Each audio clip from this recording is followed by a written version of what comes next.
윤고은의 EBS 북카페. 윤고은의 EBS 북카페 2부로 건너왔습니다. 혹시 그곳에 가보셨나요? 우뚝 선 바위, 하늘을 찌를 듯한 나무들, 안반 계곡으로 굽이치며 떨어지는 물길, 기이한 암봉들과 계곡들이 천하제일의 비경을 연출하는 명산. 북카페 초대석, 오늘은 금강산을 그리다를 품고 북카페에 오신 명지대학교 미술사학과 석좌 교수 이태호 작가님과 옛 화가들의 그림을 따라서 지금은 갈 수 없어서 더욱 그리운 금강산 탐승을 나서봅니다.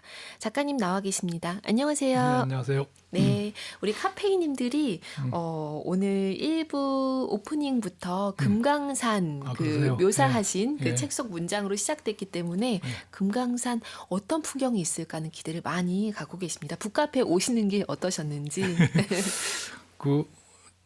전화 통화하면서부터 네. 이 작가라는 명칭을 저한테 불러줘서 새로웠어요. 제가 새로웠다고요? 네. 새롭게 작가로 태어나나 보다 그런 생각을 했습니다. 와. 아무튼 그 바람에 이 북카페 네. 손님들하고 같이 만나 뵙게 돼서 너무 반갑습니다. 네, 오늘은 이태호 작가님이시기도 하고 약간 어떤 면에서는 우리가 지금 금강산 탐승을 함께 할 거니까 우리의 가이드시기도 하신 거예요. 우리를 끌고 우리 많은 지금 북카페 청취자, 카페인 분들과 함께 이제 금강산 곳곳을 그림으로 함께 여행하는 여정 이끌어 주셔야 합니다. 가보겠습니다. 네, 기대하겠습니다. 지금 작가라고 하는 그 호칭 우리 북카페 수뇌부가 연락 드렸을 때 거기서 약간 신선한 기분을 느끼셨다고 하셨는데 사실은 책 이렇게 정말 두껍다는 게 책의 두께만이 아니라 이 안에 밀도가 정말 가득한 책을 쓰셨거든요. 네, 이 책을 어떻게 만들게 되셨고 또 만드는 과정이 어땠는지도 좀 궁금합니다. 그 금강산이 열린 게 이제 1998년 네. 하반기에 이제 열렸죠. 그쵸. 그 배를 타고 금강산 유람하는 네. 그런 그 관광 프로그램이 열렸죠. 그 직전에 우연한 기회가 돼서 네. 강요배라고 하는 제주도 작가하고 금강산 여행을 같이 갔어요. 그게 이제 아마 제가 간 게 두 번째고 첫 번째는 그 잘 아는 이제 그 유홍준 교수 팀이 네. 갔었죠. 그래서 그때부터 이제 금강산에 직접 관심 있었던 금강산을 직접 보게 되고 그러면서 이제 책을 냈고 네. 1999년에 이제 금강산 그 여행이 열린 1주년으로 그 동아일보하고 그 일민미술관에서 그 기획전을 했어요. 몽유금강 꿈속의 금강산 이런 제목으로 그때 이제 개건 큐레이터로 참여해서 금강산 그림들을 모아 전시를 했었죠. 이제 그게 계기가 됐고 그때 이제 공저를 했던 이영수 선생이 이영수 작가가 이제 그때 스크립터로 해서 이제 대학원 시절에 일을 같이 했었어요. 이제 그게 계기가 돼서 이제 박사과정까지 하게 되고 또 제가 지도 교수를 맡고 그러면서 그러면 공저로 하자. 그렇게 해서 이제 이영수 작가는 금강산 그림으로 이제 박사학위 논문을 썼고 박사학위를 받았죠. 그렇군요. 지금 이렇게 공저하신 책을 어떻게 해서 엮게 됐는지도 얘기를 해주셨는데 이 책 속의 자료들도 정말 어마어마하고요. 이 자료 모으고 또 선별하고 하는 과정들도 정말 힘드셨을 것 같아요. 네. 이제 그 이영수 작가가 이제 박사 논문을 준비하면서 많은 금강산 그림들을 모았고요. 저는 이제 금강산을 5번을 다녀오면서 많은 실경 사진을 찍었고 그걸 이제 같이 이렇게 매칭을 해서. 한 거죠. 그렇군요. 근데 또 재밌는 건 이영수 작가는 금강산을 가려고 하다가 못 기회를 놓쳐서 못 갔어요. 한 분은 5번이 넘게 5번 다녀오신 거고 그렇지만 또 6번째 가는 날을 또 꿈꾸시고 계신 거잖아요. 언젠가? 그렇죠. 언제 가죠? 그렇죠. 처음에 이 그림으로 접한 금강산 풍경을 직접 내 몸이 그곳에 가서 보게 됐을 때 그 설렘? 비현실적인 떨림? 이런 거 어땠을까 궁금합니다. 그래서 금강산 첫 기획 전시 네. 이름을 몽유금강, 아, 꿈속의 금강산. 진짜 그런 이라고 느낌일 붙였죠. 것 같아요.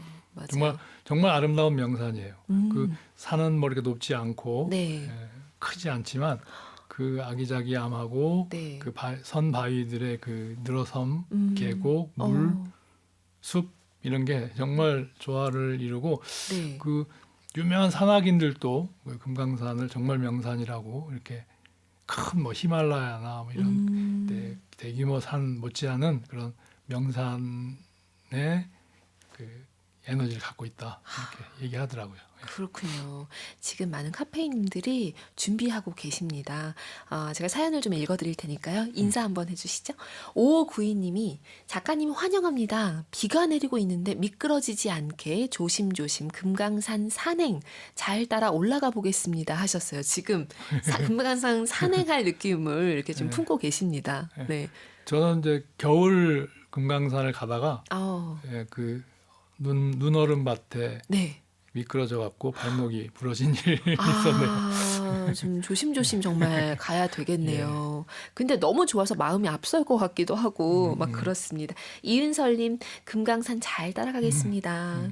김설미님도 귀 쫑긋 금강산 찾아가자 12,000봉 진짜 12,000봉일까요? 하셨어요. 12,000봉은 아니죠. 네. 금강산이라는 산 이름은 불교 화엄경에 나오는 네. 그 산 이름이에요. 그러니까 거기에 12,000명의 그 권속들을 데리고 그 단무갈 보살, 네. 법기 보살이라고 하는 분이 이렇게 중향성을 쌓고 거기서 이제 이상향을 구축한 곳. 그래서 이제 12,000봉이 됐죠. 그렇게 그리고 금강산은 또 화엄경에 나오는 그 주요 산이고 화엄경의 또 주인은 또 비로자다불이에요. 그래서 금강산의 주봉이 비로봉이죠. 그렇군요. 비록 얘기는 또 잠시 후에 하게 되겠지만 너무나 중요한 또 봉인 거잖아요. 1777님은요. 조선시대 화가들도 금강산을 그리는 게 분명히 달랐을 것 같아요. 취미로 민화를 그리시는 우리 카페인님이시래요. 그래서 더 흥미를 품고 계신다고 합니다. 민화 그리는 마음에선 더 그렇죠. 금강산 그림 얘기가 흥미로울 것 금강산은 같아요. 크게 한 세 가지로 나눌 수 있을까요? 겸재정선처럼 네. 현지를 다녀와서 보고 기억된 이미지를 가지고 그림을 그리는 경우였고요. 네. 그다음에 이제 글을 계승해서 단원 김홍도는 네. 현장을 다니면서 현장 스케치를 현장에서. 스케치를 해서 현장을 정말 담게 그리는 거였죠. 음. 그런데 이게 19세기 와서 민화로 가면서는 네. 그냥 금강산이라는 이미지만 있지 지멋대로 그리는 다양한 금강산들이 그려져요. 더 자유롭게 예, 내 예. 머릿속에 그냥 그렇죠. 떠오르는 금강산 예, 이미지로도 예. 세 가지 갈래 금강산을 그리는 법이 있습니다. 1777 우리 카페이님 어떤 그림 쪽이 조금 더 끌리는지 궁금합니다. 그리고 12,000봉이라는 네. 게 12,000명의 권속들이잖아요. 아, 거기엔 그쵸. 사람도 있고 부처도 있고 동물도 있고 그렇죠. 뭐 이런 다양한 존재들이 함께 모여 있으니까 네.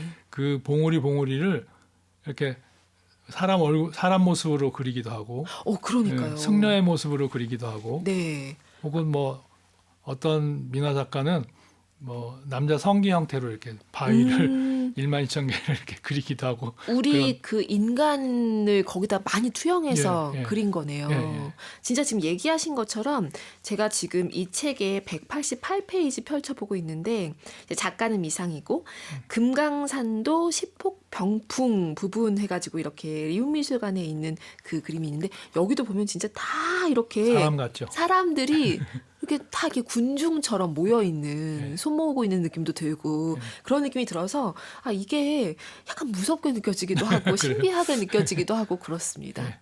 그렇게 그리고 싶은 금강산입니다. 금강산 그림으로 그리기 시작한 게 언제부터였을까요? 이제 학자마다 조금씩 다른데요. 네.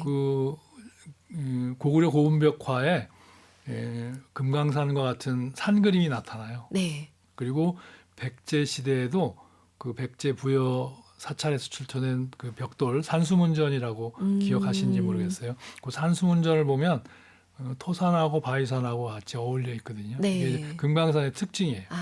이 토산과 바위산이 어울려서 토산 위에 바위산이 솟고 네. 바위산을 토산이 감싸고 이런 음. 형국이거든요. 네. 그러니까 삼국시대부터 그려졌다고 볼 수도 있고 그렇군요. 그다음에 이제 구체적으로 금강산을 그린 이미지는 네. 이제 고려 후기에 고려 후기부터. 노영이라고 하는 화가가 금강산 배경으로 해서 그 지장보살을 그린 그런 사례가 있고요. 그 다음에 이제 고려 말 조선 초기에 금강산을 그렸다는 기록이 남아 있고 그 금강산 그림을 중국 사신들이 요구해서 그려준 그런 와. 예들이 있어요. 그리고 그때 되면 고려 나라에 태어나서 네. 금강산을 한번 보는 게 소원이다. 뭐 이런 그 얘기가 있을 정도였다고 그래요. 중국에. 고려인으로 태어나서 금강산을 보는 게 소원이다 할 정도로 네, 네. 그렇게 장관이었다는 거잖아요. 이제 소문이 이렇게 났던 거죠. 예. 진짜 네. 핫플레이스로 그럼요. 떠돌았던 거네요. 예. 금강산 소문이. 예. 그런 소문과 함께 또 조선 시대에 와서는 금강산을 3번 여행해야 지옥에 떨어지지 않는다. 이제 그런 상황에서 금강산이 이제 전 국민의 산으로 이제 자리 잡으면서 18세기 와서 겸재정선이 네. 금강산 그리는 방식을 완성했죠. 네. 아니 금강산을 3번 여행하면 뭐 복을 받는다, 천국에 간다 이런 것도 아니고 3번 여행해야 지옥에 떨어지지 않는다고 하면 이 너무 마음이 조급해지는데요. 예, 반드시 얼마나, 가야 한다는 거 예, 아니에요? 저는 5번 갔다 왔으니까 이제 지옥에 갈 일은 없겠고. 그렇군요. 아니, 그런 지금으로 하면 말이 이 들 정도로. 관광 상품의 광고 효과를 최대한 노린 것 같아요. 아, 진짜 그러네요. 그 문구 그래서, 너무 강렬해서. 그래서 못 가본 사람은 이제 병풍 그림으로 집안에 치고 즐겼던 것 같아요. 그래서 민화 금강산 그림이 엄청 많이 병풍으로 제작됐어요. 19세기. 그렇군요. 예.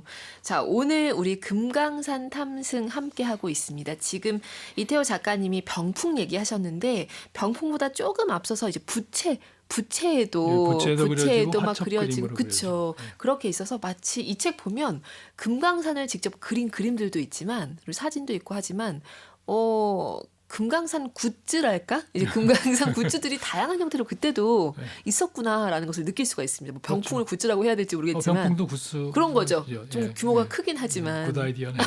네, 금강산 굿즈 어떤 것들이 있는지 이 책 통해서 조금 더 많이 찾아보시기 바랍니다. 오늘 금강산을 그리다 품고 오신 이태호 작가님과 함께 하고 있습니다. 여기서 우리 지금 2부 어깨쯤인 것 같으니까 어깨 퀴즈를 한번 내고 가면 좋을 것 같습니다. 북카페 초대석 어깨 퀴즈.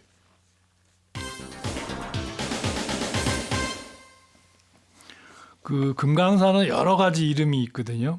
이제 아까 금강산 불교 산 이름으로서의 금강산이 있고 네. 또 신선이 산다고 해서 복례산이라고도 했고요. 그 다음에 이제 그 계절에 따라서 가을 단풍이 아름다워서 풍악산이라고 했어요. 그런데 이제 겨울 금강산은 그 나뭇잎이 다지고 네. 바위 화강한 바위 안봉이 12,000봉이 바위만 솟아 있다. 다 뼈를 드러내는 것 같다 해서 붙여진 겨울 명칭이 있어요. 겨울 명칭. 예. 네. 그 다 뼈를 드러냈다. 바위들이 모두 예. 뼈를 드러냈다. 예. 네. 그래서 그 이름을 그 우리가 겨울 금강산 이름이 뭘까요? 어려운데요. 네, 우리 한 번쯤은 들어봤겠죠. 예, 예, 다 살면서 한 들어봤죠. 번쯤은. 그러나 이제 머릿속에 어딘가에 지금 있을 텐데 그것을 꺼내야 합니다. 겨울 이름이 지금 정답인 이거 말고도 또 이 설봉산 요것도 금강산 이름인 거죠. 그렇죠. 겨울 눈이 내린 모습을 이제 지칭한 거겠죠. 네. 그리고 상악산. 상악산. 그 금강산 12,000봉이 서리빨 선 것처럼 서 있다, 늘어서 있다 이렇게 네. 해서 붙여진 이름도 있고요. 그런데 그다음에 네. 그 불교 이름으로 또 금강산의 또 다른 이름이 지달산. 이런 지달산이라는 이름도 있고. 그렇군요. 그렇죠. 자, 금강산의 겨울 버전 이름 한번 도전하시기 바랍니다. 힌트 주실 수 있으세요? 혹시 지금 이 정답의 힌트? 다 뼈를 드러낸 산. 다 뼈를 드러낸 산. 이것을 이제 약간 좀 한자어로 해서 네, 하면 되는 한자로. 거죠. 네. 네. 우리 힌트가 됐을까요? 카페인 분들 아실 수 있을 겁니다. 다 알 것. 네. 다 학교 다닐 때 그렇죠. 그리고 사실 우리는 근데 사실 학교 다닐 때 배웠다고 해서 다 우리 안에 있으리라는 것도 이 헛된 희망일 수도 있어요. 어딘가 날아갔을 수도 있는데 그런데 아마 얘기하다 보면 정답은 쉽게 찾으실 수도 있을 겁니다. 그렇지만 이제 북카페는 희망이 있다면 정답자에게만 저희가 선물을 드리는 건 아니라는 거. 오답, 창의적인 오답도 기다리고 있다라는 거. 정답이든 오답이든 지금 한번 그럼 도전해 주시죠. 단문 50원, 장문 100원의 정보 이용료가 드는 유료 문자 샵 1045로 정답이라고 생각되는 그것을 보내주시면 되겠습니다. 금강산 그리고 옛 화가들의 그림에 대해서 이태호 작가님께 궁금한 거 있으면 다 질문 함께 보내주셔도 됩니다. 그럼 여기서 우리 음악을 한 곡 듣고 갈 건데 어떤 곡 가지고 오셨을지 기대됩니다. 저요. 네, 작가님이 가지고 오셨어요. 우리 금강산이 이제 그림으로 그려졌고 그다음에 문학, 그쵸. 시문학으로도 이렇게 크게 번창을 했고 네. 또 노래로도 많이 불렸죠. 그래서 금강산 타령 여러 버전이 있는데 네. 그 중에 하나를 들어보죠. 와, 이 첫 곡으로 골라오신 것이 금강산 타령입니다. 성창순의 곡으로 골라오셨어요. 이 곡 듣고 와서 이야기 이어갈게요. 북카페 초대석 오늘은 옛 화가들의 발길을 따라 내금강부터 해금강까지 옛 그림으로 떠나는 생생한 금강산 유람기입니다. 마로니에 북스에서 펴낸 금강산을 그리다 쓰신 이태호 작가님 북카페에 와 계십니다. 우리 지금 사연을 살짝 보면요. 조미숙 님이 좀 깊은 사연을 지금 보내주셨습니다. 조미숙 님 사연이요. 90년대 초반 일본 사진작가 구보타 히로지의 사진집으로 금강산을 접한 일이 떠오릅니다. 우리 산에 우리나라 사람은 못 가고 일본인은 갔구나 싶어 씁쓸했습니다. 오늘 작가님 말씀과 책으로 다시 우리의 눈으로 금강산 보겠습니다. 다시 우리가 함께 오르고 느끼는 금강산이 될 날이 빨리 오길 바랍니다. 하셨어요. 어쨌든 뭐 분단의 아픔이죠. 그쵸. 그래서 우리 사진 작가들이 가서 찍기보다 이제 일본 작가, 외국 작가들이 외국인들은 금강산 가기가 수월했었어요. 좀 비교적. 네. 그래서 많은 작가들이 찍었고 아쉽기도 하죠. 근데 이제 개방되면서 우리 작가들도 많이 또 찍어서 사진집을 냈고요. 그리고 전통적으로 일제 시대 그 금강산이 개발될 때 일본의 많은 사진 작가들이 또 금강산 관광 사진을 찍고 사진집을 내고 뭐 이런 것들이 1920, 30년대부터 이어진 전통이라고 또 봐야죠. 와, 진짜 오래 전부터네요. 거의 100여 년 가까운. 그러니까 사실 지금 쉽게 가지는 못한다고 하더라도 금강산 얘기에 딱 우리 산이야 라는 마음이 있잖아요. 이게 되게 중요한 것 같아요. 이게 다른 곳의 먼 산이 아니라 우리 것, 우리 산이다라고 하는 그 감각, 그것이 우리 뼈 안에 있는 느낌이기도 합니다. 그리고 이제 한반도 전체 지형에서 이제 백두산이나 한라산은 이제 그런 높다라고 하는 상징성, 그쵸. 남과 북쪽의 끝, 남쪽의 끝에 큰 산이라는 그런 의미가 있지만 금강산은 우리 한반도의 지형이 가진 아름다움의 가장 절정을 가지고 있는 명산이라는 거죠. 너무 궁금해집니다. 지금 사연을 살짝 또 소개를 하자면 1302님 지금 정답 참여하시면서 이태호 교수님 전남대에서 한국미술사 수업 들었던 미술대학생입니다. 정말 강의 재밌게 해주셔서 즐겁게 수업 들었어요. 덕분에 한국미술사 문화재에 대해서 큰 관심 갖게 됐어요. 오래오래 건강하세요 하시면서 지금 사연 주셨습니다. 반갑습니다. 이게 수업 이렇게 하셨던 거 그 듣고서 그 수업 들었던 사람들의 삶이 바뀐다는 거 아니에요? 관심이 바뀌는 거니까. 그래서 미술 교사를 하거나 작가를 하거나 그 다음에 이제 저희 전남대나 명지대 한국미술 강의에는 미술사나 미술과 학생만이 아니고 전 과학생들이 많이 와서 들었어요. 그래서 각 분야마다 이렇게 그런 우리 미술에 관심을 갖는 그런 전문가들이 속속 이렇게 배치돼 있어서 그렇군요. 어디 가나 이렇게 그런 사람들 만나요. 그러니까 아. 그런 또 인생이 즐겁네요. 그러니까 표정만 딱 보셔도 강단에 섰을 때 이렇게 지금 수강생 학생들을 그 학인들의 표정만 보셔도 느낌이 오시는 거 아니에요? 초롱초롱한 느낌이. 예. 네, 지금 우리 카페인님들도 그렇게 계십니다. 지금 정답 커닝하셨다는 고백 박희숙님 하셨어요. 지금 이제 커닝도 하시고 그러면서 여러 사연 지금 주고 계신데요. 박희숙님은 두바이에 지금 어이구, 계신다고 합니다. 어이구, 두바이에서도 우리 반디 앱으로 들을 수 있으니까요. 와, 예. 세상이 그럼요. 엄청납니다. 어디서나 들을 수가 있습니다. 자, 그럼 우리 오늘 어디까지 갈 수 있을지는 사실 모르겠어요. 북카페는 시간 제한이 있으니까. 그렇지만 우리가 금강산 탐승을 떠날 때 이런 코스로 흘러가겠다라고 하는 뭐 대략적인 코스 안내를 좀 부탁드릴게요. 우선 단발령에서 시작하죠. 단발령. 단발령 고개에 올라서면 네. 3, 40km 멀리 동쪽으로 동해안 쪽으로 금강산이 이렇게 솟아 있어요. 근데 1년에 이렇게 선명하게 볼 수 있는 날이 많지 않다고 그래요. 날씨온이 있어야 되잖아요. 그렇죠. 그렇죠. 그래서 단발령에서 본 금강산 전경을 그리는 형식이 발전했죠. 어느 화가나 그걸 그리고 싶어 했고 그렸고. 네. 그다음에 이제 내려가면 장안사 역까지 기찻길이 났었거든요. 일제시대 1930년대. 네. 그러니까 그 장안사 길로 가게 되고 그 장안사에서부터 이제 내금강 여행이 시작됩니다. 그 내금강은 상당히 계곡의 아름다움, 그 물과 계곡의 어울림, 그리고 작은 그 높지 않은 폭포들이 이 물을 쏟아내는데 예를 들어 분설담, 네. 마치 폭포가 눈 쏟아지듯이 내린다는 거죠. 이름들이 다 기가 막히네요. 그다음에 진주담. 네. 그러면 이제 폭포 쏟아지는 게 진주알 쏟아져 내리듯이 쏟아진다 이런 이름들이 붙어 있어요. 아니 그 이름은 다 누가 정한 거예요? 그 여행했던 사람들이 진짜 정말 그렇던가요? 거죠. 가서 네. 보시니까 그렇죠. 예. 진짜 진주담 예, 같고 진주담 같고 분설담 분설담 같고 같고. 막 눈이 막 쏟아지는 그런 폭포처럼 그려지고 네. 그다음에 좀 바위의 형태에 따라서 사자바위, 그쵸. 거북바위 뭐 이런 네. 바위들이 있고 어. 그래서 그 내금강은 그 상팔 그러니까 네팔담 네. 그래가지고 8개의 소가 물 깊은 물이 있는 맑고 깊은 물이 있는 비취색의 그런 네. 소가 8개가 있어서 그 계곡을 따라 올라가게 되죠. 그 올라가다 보면 이제 그 내금강 한 중심에 네.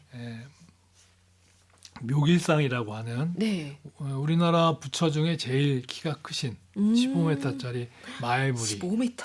네. 거기 모셔져 있죠. 그렇군요. 이제 거기서 이제 비로봉을 올라가게 되는데 아. 저희가 금강산 개방은 아마 묘길산까지 가게 되고 네. 그다음에 금강산을 다 굽어볼 수 있는 장소는 정향사라고 하는 곳입니다. 정향사. 예. 책에 보니까 이런 그 부분이 이제 드러나 있더라고요. 남쪽 미술인으로서는 처음으로 정향사를 오른다는 생각에 가슴이 막 벅차올랐다고 쓰셨던 게 예. 읽으면서도 이 정향사가 어디길래 이렇게 지금 예. 막 그 벅차오르는 감정과 동시에 근데 오르는 것은 조금 더 고단한 예. 그 길이었어요. 각도더라고요. 예, 그러니까 예, 그런 예. 것들이 막 느껴져서 예. 어떻길래 여기를 이렇게 지금 기록해 두셨을까 싶었거든요. 그래서 조선시대 문인들은 정향사를 금강산의 대청마로 그랬어요. 대청마루. 그러니까 단발령에서 보면 금강산이 멀리 보이잖아요. 네. 근데 정향산은 바로 눈앞에서 12,000봉을 봉우리를 한꺼번에 볼 수 있는 장소가 되죠. 그래서 정향사 그림들을 많이 그렸고 정향사는 12,000봉 봉우리하고 같이 어울려 그리게 돼요. 지금 네. 제 책 표지 그림이 그거죠. 예. 그렇죠. 자, 이 정향사까지 얘기가 되어 있고 그리고 지금 이 책에 보면 이 정선의 그림에서부터 출발을 한단 예. 말이에요. 예. 그 이유도 있으실 것 예. 같습니다. 정선이 내금강의 그 모습들을 다 네. 함께 그 계곡을 따라서 그렸고요. 음. 그 다음에 이제 외금강, 외금강이 이제 내금강이 그 내자를 썼듯이 네. 조금 포근한 데 비해서 외금강은 바위들이 확 크게 이렇게 솟아있는 형국이에요. 더 거칠 것 거칠죠. 같습니다. 네. 남성적이고. 그래서 외금강은 겸재 정선은 이렇게 쉽게 가지 않았던 것 같아요.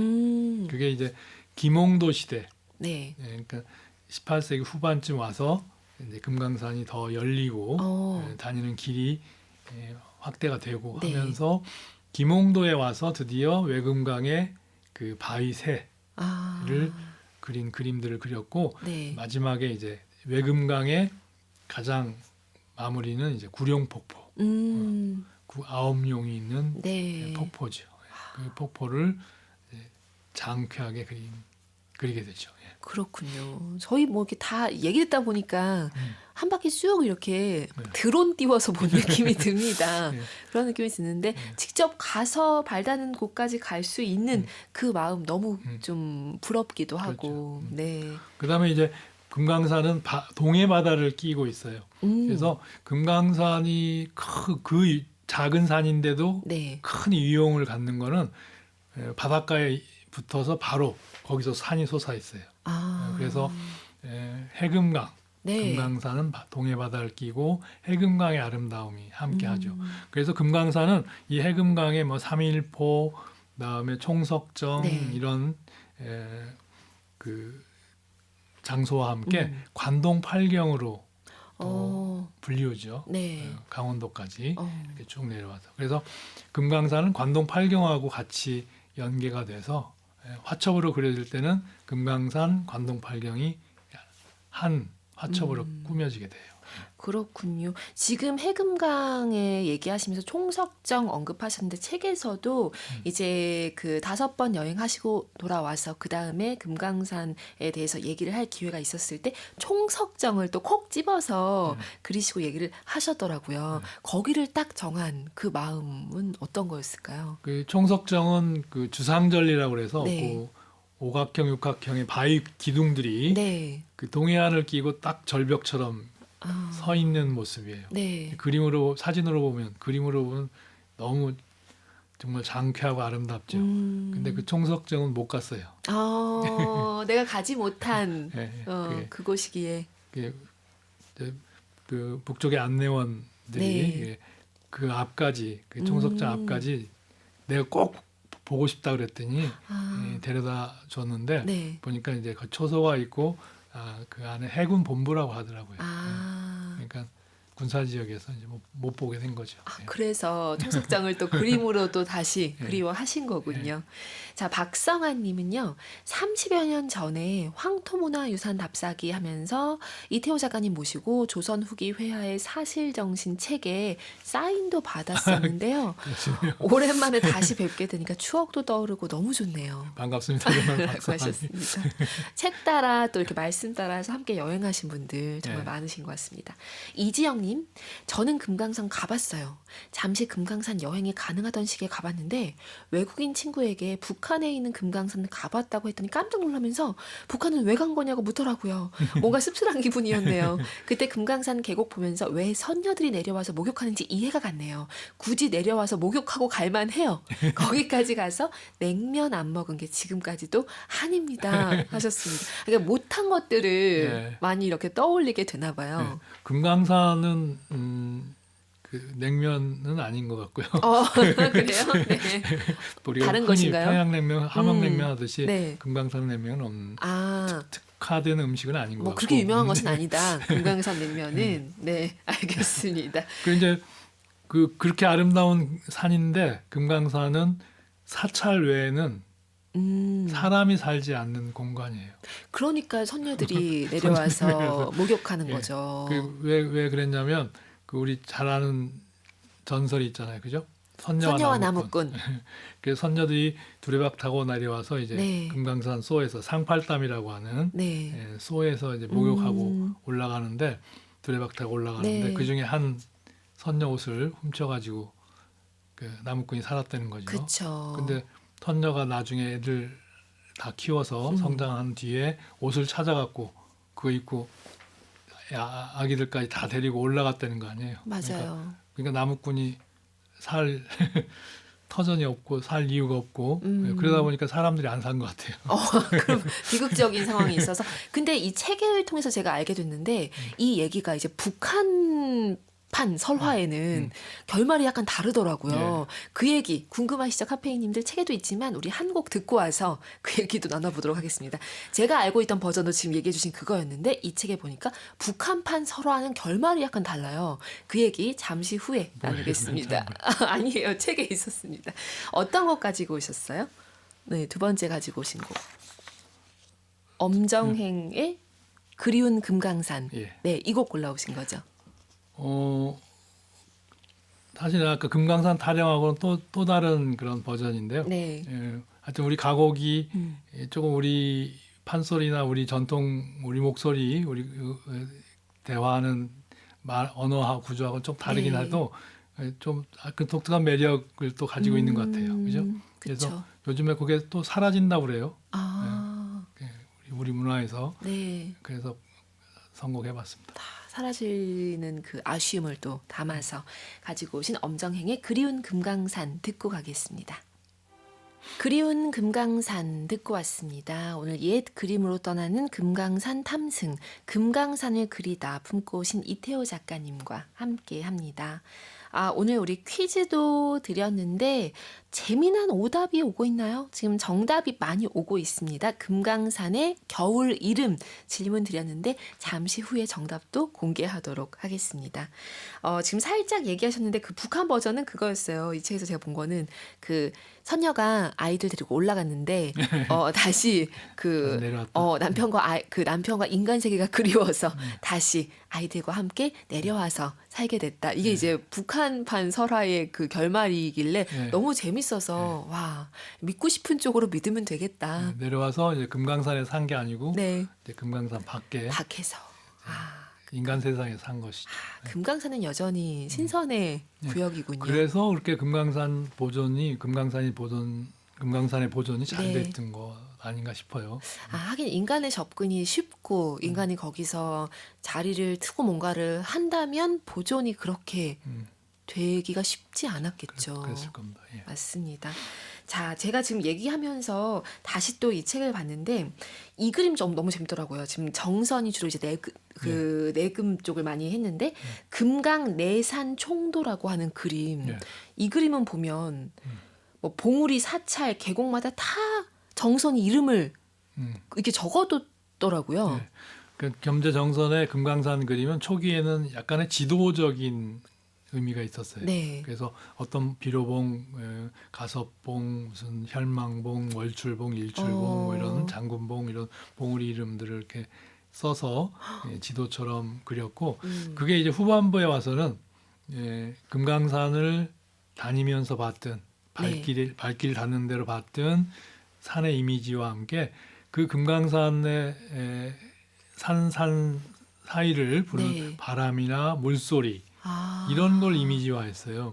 그래서 좀 부채 그림, 바뀌었구나. 네. 그 내금강, 금강 내산도, 총도 이런 걸 보면 이제 부채에다가 그린 봉우리 그림을 보면 그냥 무작위로 막 그 금강산 1만2천봉을 겸재정선은 또 두 자루 갖고 한 손에다 두 자루를 들고 그렸어요. 와. 그래서 빠르게 네. 그 산의 모습들을 이미지화하면서 그 바람 소리, 물소리를 그림에 담은 거죠. 붓 두 자루로 그 금강산의 바람과 물을 표현하고자 했던 거네요. 그래서 그걸로 부채질하면 금강산에 바람이 쏟아지는 거죠. 그러네요. 정말 상서로운 그 바람을 내가 이거 너무 굉장히 부채 굿즈 너무 좋은데요. 그 당시 사람들은 겸재 금강산 이미지는 그런 그냥 눈으로 보는 대로가 아니고 그 몸으로 느꼈던 그런 풍취들을 그려냈죠. 그렇군요. 그래서 그러면 제가 이제 여기에 실려 있는 수록되어 있는 많은 작품들 중에서 그 정선이 그린 만폭동이라는 그림이 너무 재미난 거예요.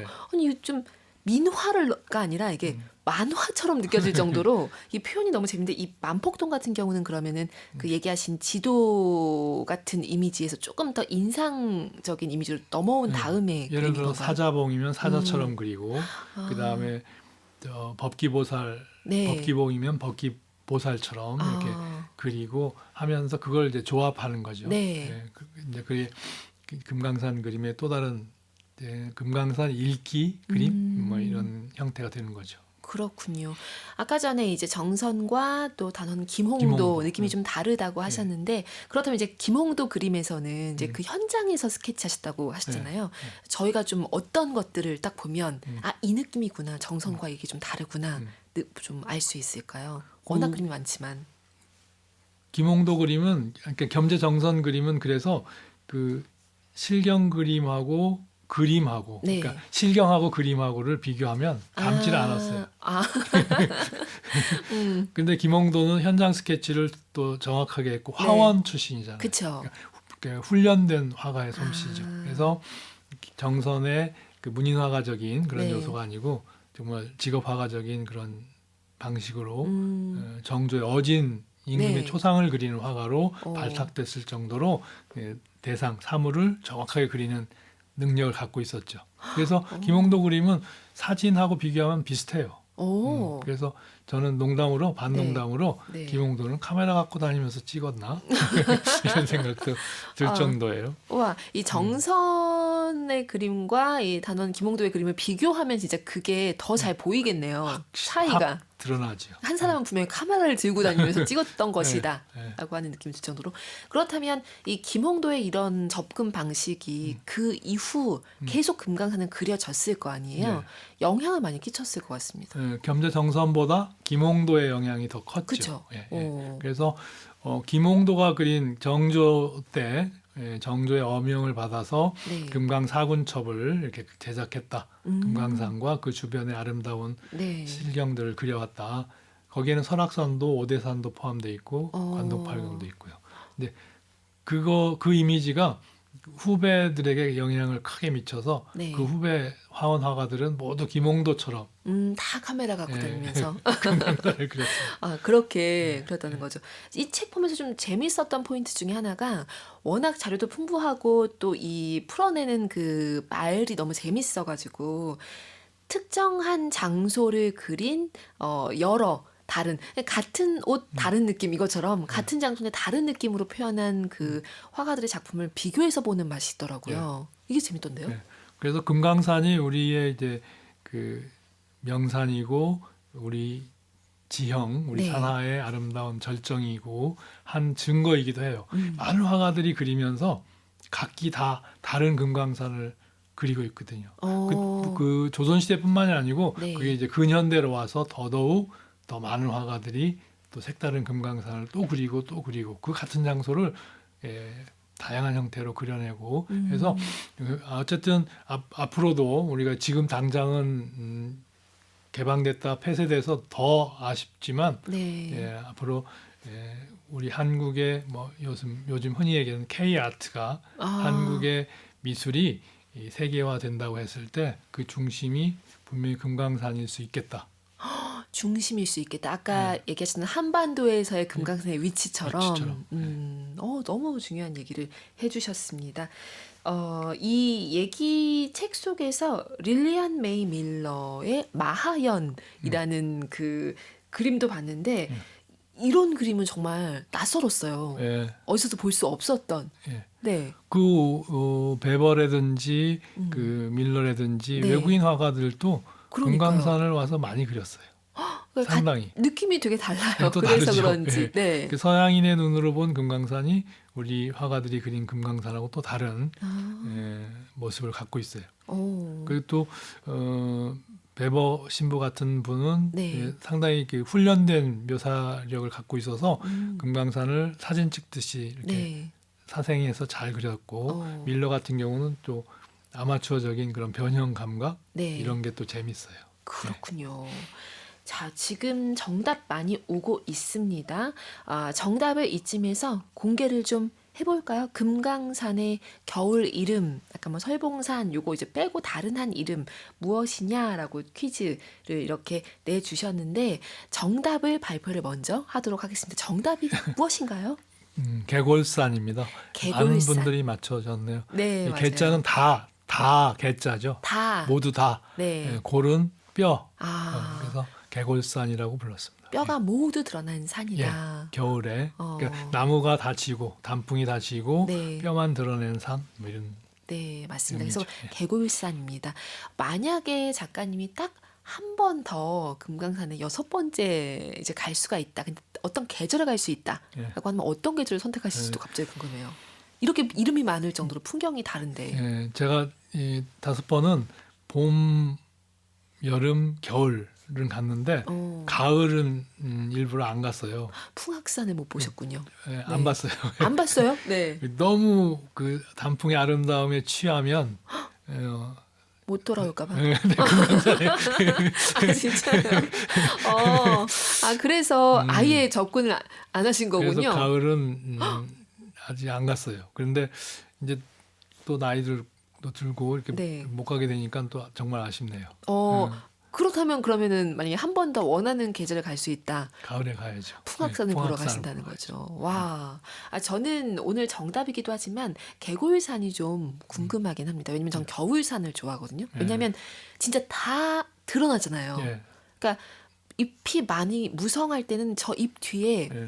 어떤 산짐승이 있을지 모른다는 게 있는데 이 겨울산은 좀 더 잘 볼 수 있잖아요. 네. 그래서 저는 개골산의 그래요? 풍경이 좀 네. 궁금하긴 합니다. 네. 이제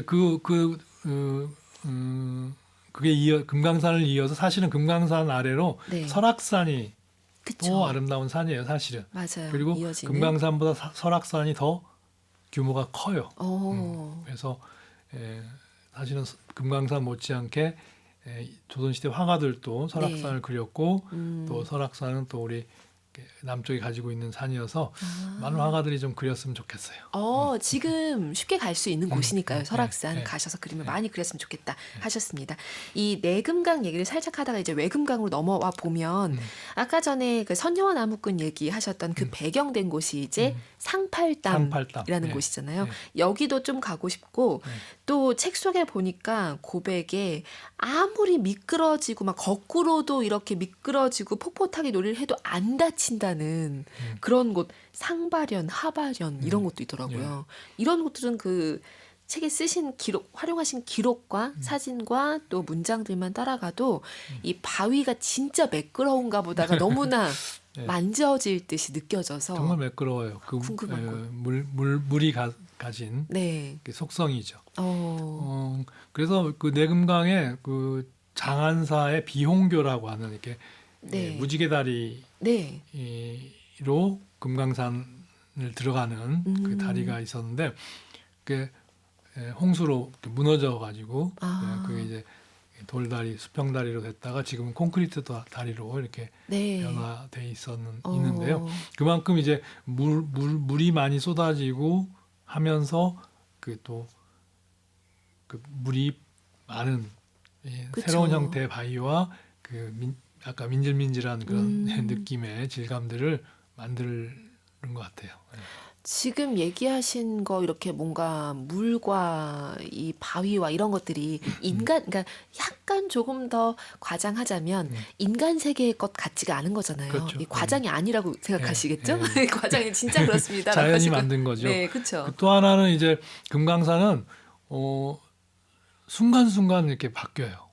순간순간. 구름이 들어왔다 나갔다, 네. 바람이 들어왔다 나갔다 하면서 순간 돌아보면 올라가다가 뒤돌아보면 확 또 바뀌어 있고 예측할 수가 없군요. 그런 아름다움이 또 함께합니다. 한치 앞을 예측할 수 없는 그 금강산 기운을 오늘 많이 받고 있습니다. 소연자 님이요. 저는 3번 갔다 왔어요 하셔서 아니 우리 카페이님들은 금강산을 그래도 방문하신 분들이 좀 계신 것 같습니다. 네.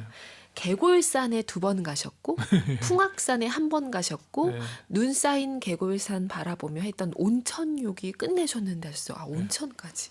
이렇게 즐길 수가 있는 그 건가요? 온정리라고 이제 외금강의 입구의 이름이 네. 온정리예요. 그게 온천이 있었던 거고 그게 이제 신계천에서 네. 내려오는 물과 함께 온천물이 이렇게 조화를 이루어서 그 노천탕 그쵸. 아주 저는 금강산 갈 때마다 매일 가서 매일 가서 그 온천의 온천을 기운을 즐겼습니다. 즐기셨군요. 예, 예. 그러니까 지금 얘기하실 때마다 작가님 표정도 시시각각 그 금강산처럼 변하세요. 근데 그래요? 예, 그러니까 나쁘게 변하는 게 아니라 그 너무 좋은 지금 몽유의 그 느낌처럼 진짜 꿈꾸는 것 같은 그 세계를 그리워하는 표정이 느껴지는데 새로운 지명 하나 언급하실 때마다 바위 이름 하나 하실 때마다 표정이 햇살 받아서 달라지는 것처럼 그렇게 꿈꾸는 듯이 달라지고 있습니다. 아, 그래 네. 감사합니다. 풍악산 조심하셔야 될 것 같은데 진짜로.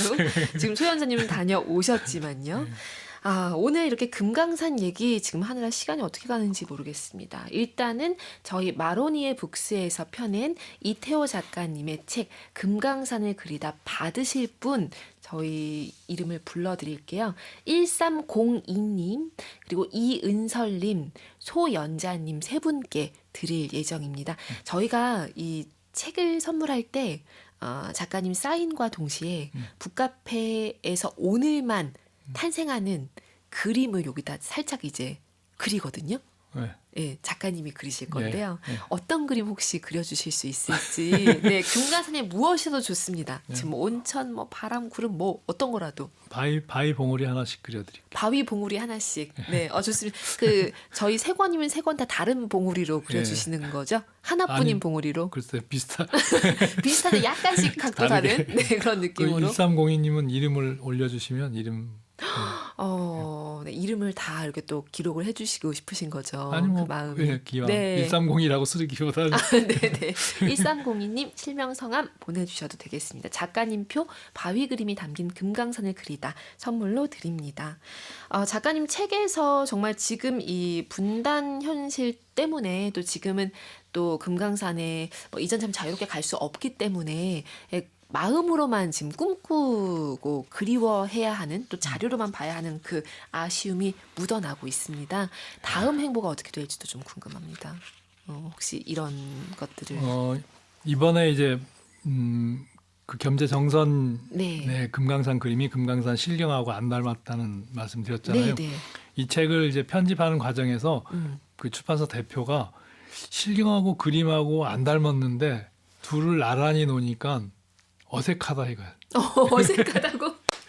저는 안 닮은 걸 나란히 놔서 재밌다고 하실 줄 알았는데 어색하다고요? 네. 그게 이제 대중적인 눈일 수도 있겠다 그런 판단을 해서 그 출판사 대표의 그 편집 방향을 제가 수긍을 했어요. 왜냐하면 저는 금강산 5번 찍은 사진 이미지가 엄청 많거든요. 네. 그래서 그것을 자랑하고 싶어서 이 책을 기획했는데 결국은 이제 금강산 그림으로 이렇게 바뀌었고요. 네. 네, 그래서 다음에는 제가 찍은 사진을 가지고 와. 그 몽유 금강의 황홀함을 이제 사진첩으로 하나 내고 싶은 게 꿈이고요. 꿈이 아니라 그럼 지금 벌써 뭔가 정리하고 계실 것 같은데요? 그 마로니에 북스에서는 네. 안 내줄 것 같고 아니 우리 북카페에서 이렇게 얘기를 그- 또 몰라요. 갑자기 지금 사연 보내실 수도 있어요. 마로니에 북스에서. 그러니까 다른 출판사를 알아봐야 되는데 요새 어. 출판사들이 어려우니까 책을 네. 잘 안 내려고 그래요.